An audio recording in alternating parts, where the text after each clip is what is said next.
ಭಗವದ್ಗೀತದ ಮೊದಲ ಅಧ್ಯಾಯ ಕುರುಕ್ಷೇತ್ರದ ರಣರಂಗದಲ್ಲಿ ಸೇನಾವಲೋಕನ. ಧೃತರಾಷ್ಟ್ರನು, ಏ ಸಂಜಯ, ಯುದ್ಧಾಪೇಕ್ಷೆಯಿಂದ ನನ್ನ ಮಕ್ಕಳು ಮತ್ತು ಪಾಂಡವರು ಧರ್ಮಕ್ಷೇತ್ರದಲ್ಲಿ ಸೇರಿದ ನಂತರ ಏನು ಮಾಡಿದರು ಎಂದು ಕೇಳಿದನು. ಸಂಜಯನು ಹೇಳಿದ, ರಾಜನೇ, ಪಾಂಡವರ ಸೇನಾವ್ಯೂಹವನ್ನು ವೀಕ್ಷಿಸಿ ರಾಜ ದುರ್ಯೋಧನನು ತನ್ನ ಗುರುಗಳ ಬಳಿಗೆ ಹೋಗಿ ಹೀಗೆಂದನು. ಆಚಾರ್ಯರೇ, ನಿಮ್ಮ ಚತುರ ಶಿಷ್ಯನಾದ ದ್ರುಪದನ ಮಗನು ಕೌಶಲ್ಯದಿಂದ ವ್ಯೂಹಾರೂಪವಾಗಿ ರಚಿಸಿರುವ ಈ ಪಾಂಡವ ಸೈನ್ಯವನ್ನು ನೋಡಿ. ಹೋರಾಟದಲ್ಲಿ ಭೀಮಾರ್ಜುನರಿಗೆ ಸಮನಾದ ಅನೇಕ ವೀರ ಬಲ್ಲಾಳುಗಳು ಈ ಸೈನ್ಯದಲ್ಲಿದ್ದಾರೆ. ಯುಧಾನ, ವಿರಾಟ ಮತ್ತು ದ್ರುಪದರಂತಹ ಮಹಾರಥರಿದ್ದಾರೆ. ದುಷ್ಟಕೇತು, ಚಕಿತಾನ, ಕಾಶಿರಾಜ, ಪುರಜಿತ್, ಕುಂತಿಭೋಜ ಮತ್ತು ಶೈಬ್ಯನಂತಹ ನರಪುಂಗವರಿದ್ದಾರೆ. ಬಲಶಾಲಿ ಯುಧಮನ್ಯ, ಬಹುಶಕ್ತಿವಂತನಾದ ಉತ್ತಮೌಜ, ಸುಭದ್ರೆಯ ಮಗ, ದ್ರೌಪದಿಯ ಮಕ್ಕಳು ಇವರೆಲ್ಲ ಇದ್ದಾರೆ. ಇವರೆಲ್ಲ ಮಹಾರಥರು. ಬ್ರಾಹ್ಮಣೋತ್ತಮರೇ, ನಿಮಗೆ ತಿಳಿಸಲೆಂದೇ ನನ್ನ ಸೈನ್ಯವನ್ನು ನಡೆಸಬಲ್ಲ ವಿಶೇಷ ಅರ್ಹತೆ ಇರುವ ನಾಯಕರ ವಿಷಯವನ್ನು ಹೇಳಬಯಸುತ್ತೇನೆ. ತಾವು ಭೀಷ್ಮರು, ಕರ್ಣ, ಕೃಪ, ಅಶ್ವತ್ಥಾಮ, ವಿಕರ್ಣ, ಸೋಮದತ್ತನ ಮಗನಾದ ಭೂರಿಶ್ರವ ಇವರೆಲ್ಲ ಯಾವಾಗಲೂ ಯುದ್ಧದಲ್ಲಿ ವಿಜಯಿಗಳಾಗುವವರು. ನನಗಾಗಿ ಪ್ರಾಣವನ್ನೇ ಕೊಡಲು ಸಿದ್ಧರಾಗಿರುವ ಇನ್ನೂ ಅನೇಕ ಮಂದಿ ವೀರರಿದ್ದಾರೆ. ಅವರೆಲ್ಲ ವಿವಿಧ ಅಸ್ತ್ರಶಸ್ತ್ರಗಳನ್ನು ಹೊಂದಿರುವವರು. ಎಲ್ಲರೂ ಯುದ್ಧ ವಿಶಾರದರು. ನಮ್ಮ ಶಕ್ತಿಯು ಅಳತೆಯನ್ನು ಮೀರಿದ್ದು. ತಾತ ಭೀಷ್ಮರಿಂದ ನಮಗೆ ಪರಿಪೂರ್ಣ ರಕ್ಷಣೆಯು ದೊರೆತಿದೆ. ಭೀಮನು ಎಚ್ಚರದಿಂದ ರಕ್ಷಿಸುತ್ತಿರುವ ಪಾಂಡವರ ಶಕ್ತಿಯಾದರೂ ಮಿತವಾದದ್ದು. ಸೈನ್ಯವ್ಯೂಹವನ್ನು ಪ್ರವೇಶಿಸಲು ಇರುವ ಆಯಕಟ್ಟಿನ ಬಿಂದುಗಳಲ್ಲಿ ನಿಮ್ಮ ಸ್ಥಳಗಳಲ್ಲಿ ನಿಂತಿರುವ ನೀವು ಈಗ ಪಿತಾಮಹ ಭೀಷ್ಮರಿಗೆ ಸಂಪೂರ್ಣ ಬೆಂಬಲವನ್ನು ನೀಡಬೇಕು. ಕುರುಕುಲ ಪಿತಾಮಹರಾದ ಮತ್ತು ಪ್ರತಾಪಶಾಲಿಗಳಾದ ಭೀಷ್ಮರು ಉಚ್ಚಸ್ವರದಿಂದ ಸಿಂಹನಾದವನ್ನು ಮಾಡಿ ಶಂಖವನ್ನು ಊದಿದರು. ಇದರಿಂದ ದುರ್ಯೋಧನನಿಗೆ ಹರ್ಷವಾಯಿತು. ಅನಂತರ ಶಂಖಗಳು, ಬೇರಿಗಳು, ಡೋಲು, ತಮಟೆ, ಗೋಮುಖ ಮೊದಲಾದ ವಾದ್ಯಗಳು ಇದ್ದಕ್ಕಿದ್ದಂತೆ ಒಟ್ಟಿಗೆ ಮೊಳಗಿದವು. ಆ ರಣಶಬ್ದವು ಭೀಷಣವಾಗಿತ್ತು. ಎದುರು ಪಕ್ಷದಲ್ಲಿ ಬಿಳಿಯ ಕುದುರೆಯನ್ನು ಕಟ್ಟಿದ ಮಹಾರಥದಲ್ಲಿ ಉಪಸ್ಥಿತರಾಗಿದ್ದ ಶ್ರೀಕೃಷ್ಣನು, ಅರ್ಜುನನು ತಮ್ಮ ಅಲೌಕಿಕವಾದ ಶಂಖಗಳನ್ನು ಊದಿದರು. ಋಷಿಕೇಶನು ತನ್ನ ಪಂಚಜನ್ಯ ಎನ್ನುವ ಶಂಖವನ್ನು, ಅರ್ಜುನನು ಭಯಂಕರ ದೇವದತ್ತವನ್ನು, ವೃಕೋದರನು ಮತ್ತು ಅದ್ಭುತ ಸಾಹಸಗಳನ್ನು ಮಾಡಬಲ್ಲವನು ಆದ ಭೀಮನು ಪೌಂಡ್ರವೆನ್ನುವ ಮಹಾಶಂಖವನ್ನು ಊದಿದರು.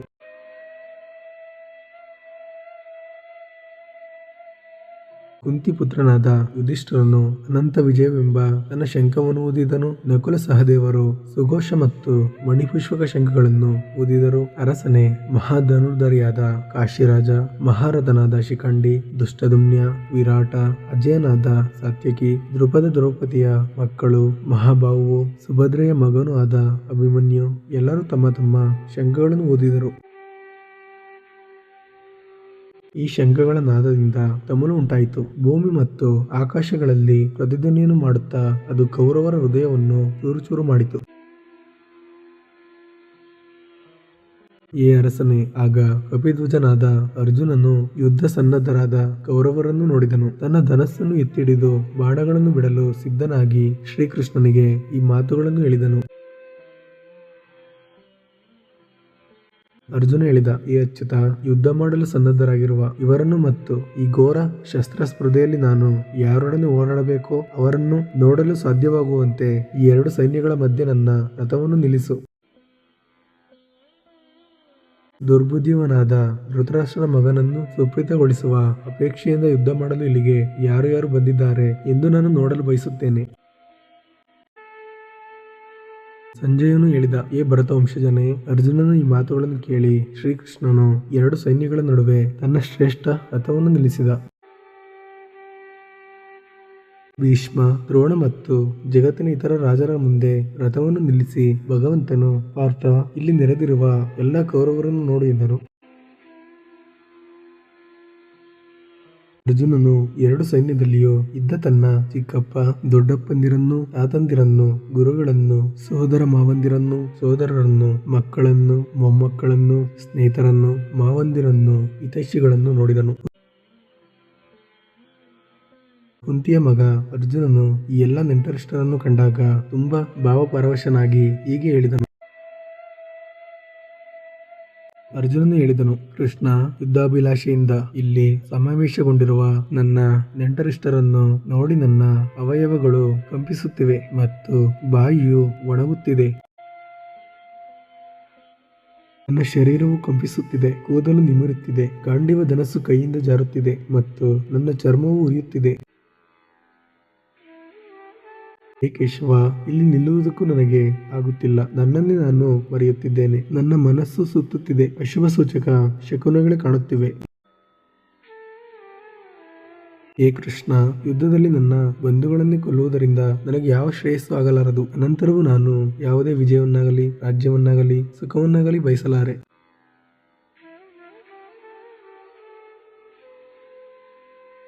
ಹೇ ಗೋವಿಂದ, ಯಾರಿಗೋಸ್ಕರ ನಾವು ರಾಜ್ಯವನ್ನು, ಸುಖವನ್ನು ಮತ್ತು ಬದುಕನ್ನು ಸಹ ಬಯಸುತ್ತೇವೋ ಅವರೇ ನಮ್ಮ ವಿರುದ್ಧವಾಗಿ ಯುದ್ಧಕ್ಕೆ ಸನ್ನದ್ಧರಾಗಿರುವಾಗ ಅವುಗಳಿಂದ ಏನು ಪ್ರಯೋಜನ? ಹೇ ಮಧುಸೂದನ, ಆಚಾರ್ಯರು, ಪಿತರು, ಪುತ್ರರು, ಪಿತಾಮಹರು, ಸೋದರ ಮಾವಂದಿರು, ಮೊಮ್ಮಕ್ಕಳು, ಭಾವ ಮೈದಂದಿರು ಮತ್ತು ಇತರ ಬಂಧುಗಳು ತಮ್ಮ ರಾಜ್ಯಗಳನ್ನು, ಧನವನ್ನು ತ್ಯಜಿಸಲು ಸಿದ್ಧರಾಗಿ ನನ್ನ ಮುಂದೆ ನಿಂತಿದ್ದಾರೆ. ಅವರು ನನ್ನನ್ನು ಕೊಲ್ಲಬಹುದು, ಆದರೂ ಅವರನ್ನು ಕೊಲ್ಲಲು ನಾನೇಕೆ ಅಪೇಕ್ಷಿಸಬೇಕು? ಹೇ ಜನಾರ್ದನ, ಈ ಭೂಮಿಯ ಮಾತಿರಲಿ 3 ಲೋಕಗಳನ್ನು ನನಗೆ ಕೊಡುವುದಾದರೂ ನಾನು ಇವರೊಡನೆ ಯುದ್ಧ ಮಾಡಲು ಸಿದ್ಧನಾಗಿಲ್ಲ. ಧೃತರಾಷ್ಟ್ರನ ಮಕ್ಕಳನ್ನು ಕೊಂದು ನಮಗೆ ಯಾವ ಸಂತೋಷ ಬಂದಿತು? ಇಂತಹ ಆಕ್ರಮಣಕಾರರನ್ನು ಕೊಂದರೆ ನಮಗೆ ಪಾಪವೇ ಘಟಿಸುತ್ತದೆ. ಆದ್ದರಿಂದ ಧೃತರಾಷ್ಟ್ರನ ಮಕ್ಕಳನ್ನು, ನಮ್ಮ ಸ್ನೇಹಿತರನ್ನು ನಾವು ಕೊಲ್ಲುವುದು ಸರಿಯಲ್ಲ. ಭಾಗ್ಯ ದೇವತೆಯ ಪತಿಯಾದ ಮಾಧವನೇ, ನಮ್ಮ ಬಂಧುಗಳನ್ನೇ ಕೊಂದು ನಾವು ಏನನ್ನು ಪಡೆಯುತ್ತೇವೆ? ನಾವು ಸುಖವಾಗಿರಲು ಹೇಗೆ ಸಾಧ್ಯ? ಹೇ ಜನಾರ್ದನ, ಈ ಜನರ ಹೃದಯಗಳು ಸಂಪೂರ್ಣವಾಗಿ ದುರಾಶೆಗೆ ವಶವಾಗಿವೆ. ತಮ್ಮ ಕುಟುಂಬದವರನ್ನು ಕೊಲ್ಲುವುದರಲ್ಲಾಗಲಿ ಮಿತ್ರದ್ರೋಹದಲ್ಲಾಗಲಿ ಇವರಿಗೆ ದೋಷವೇನು ಕಾಣುವುದಿಲ್ಲ. ಆದರೆ ಕುಲಕ್ಷಯವನ್ನು ಮಾಡುವುದು ಪಾಪವೆಂದು ತಿಳಿದ ನಾವು ಈ ಪಾಪ ಕಾರ್ಯವನ್ನೇಕೆ ಮಾಡಬೇಕು? ಕುಲಕ್ಷಯವಾದರೆ ಸನಾತನವಾದ ಕುಲಧರ್ಮವು ನಾಶವಾಗುತ್ತದೆ. ಧರ್ಮವು ನಷ್ಟವಾದರೆ ಕುಟುಂಬದಲ್ಲಿ ಉಳಿದ ಭಾಗವು ಅಧರ್ಮದ ವಶವಾಗುತ್ತದೆ.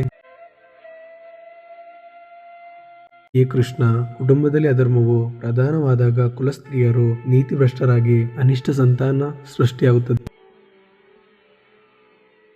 ಬೇಡದ ಜನರ ಸಂಖ್ಯೆ ಹೆಚ್ಚಿದರೆ ಅದು ಸಂಸಾರದ ಬದುಕನ್ನು ಮತ್ತು ಸಂಸಾರದ ಸಂಪ್ರದಾಯವನ್ನು ನಾಶಗೊಳಿಸಿದವರ ಬದುಕನ್ನು ನರಕ ಸದೃಶ್ಯ ಮಾಡುತ್ತದೆ. ಇಂತಹ ಭ್ರಷ್ಟ ಸಂಸಾರಗಳ ಪೂರ್ವಿಕರು ಪತನ ಹೊಂದುತ್ತಾರೆ, ಏಕೆಂದರೆ ಅವರಿಗಾಗಿ ನಡೆಯಬೇಕಾದ ಪಿಂಡೋದಯಕ ಕ್ರಿಯೆಗಳು ಸಂಪೂರ್ಣವಾಗಿ ನಿಂತು ಹೋಗುತ್ತವೆ.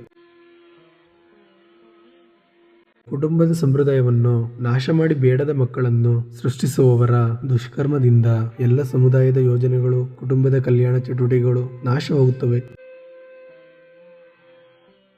ಜನರನ್ನು ಪಾಲಿಸುವ ಹೇ ಜನಾರ್ದನ, ಕುಟುಂಬದ ಸಂಪ್ರದಾಯವನ್ನು ನಾಶ ಮಾಡುವವರು ನರಕವಾಸಿಗಳಾಗುತ್ತಾರೆ ಎಂದು ಗುರು ಶಿಷ್ಯ ಪರಂಪರೆಯಿಂದ ಕೇಳಿದ್ದೇನೆ.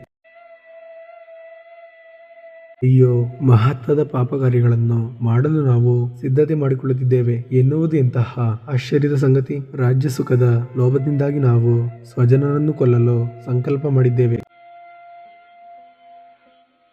ಶಸ್ತ್ರವಿಲ್ಲದ ಮತ್ತು ಪ್ರತೀಕಾರ ಮಾಡದಿರುವ ನನ್ನನ್ನು ಶಸ್ತ್ರ ಪ್ರಾಣಿಗಳಾದ ಧೃತರಾಷ್ಟ್ರ ಪುತ್ರರು ರಣಭೂಮಿಯಲ್ಲಿ ಕೊಂದರೆ ಅದು ನನಗೆ ಒಳ್ಳೆಯದೇ. ಸಂಜಯನು ಹೇಳಿದನು. ರಣಭೂಮಿಯಲ್ಲಿ ಅರ್ಜುನನು ಹೀಗೆ ಹೇಳಿ ತನ್ನ ಬಿಲ್ಲು ಬಾಣಗಳನ್ನು ಬದಿಗಿಟ್ಟು ದುಃಖ ಪರವಶನಾಗಿ ರಥದಲ್ಲಿ ಕುಳಿತುಕೊಂಡನು.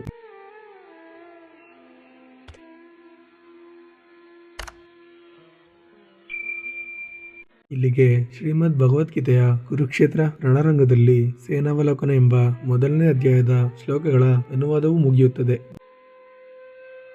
ಮುಂದಿನ ಸಂಚಿಕೆಯಲ್ಲಿ ಮತ್ತಷ್ಟು ಅಧ್ಯಾಯದ ಅನುವಾದಗಳನ್ನು ನೋಡೋಣ. ನೀವಿನ್ನು ನಮ್ಮ ಚಾನಲ್ಗೆ ಸಬ್ಸ್ಕ್ರೈಬ್ ಮಾಡದಿದ್ದರೆ ತಪ್ಪದೇ ಸಬ್ಸ್ಕ್ರೈಬ್ ಮಾಡಿ. ವಿಡಿಯೋ ಇಷ್ಟ ಆದರೆ ಲೈಕ್ ಮಾಡಿ, ಶೇರ್ ಮಾಡಿ. ಧನ್ಯವಾದಗಳು.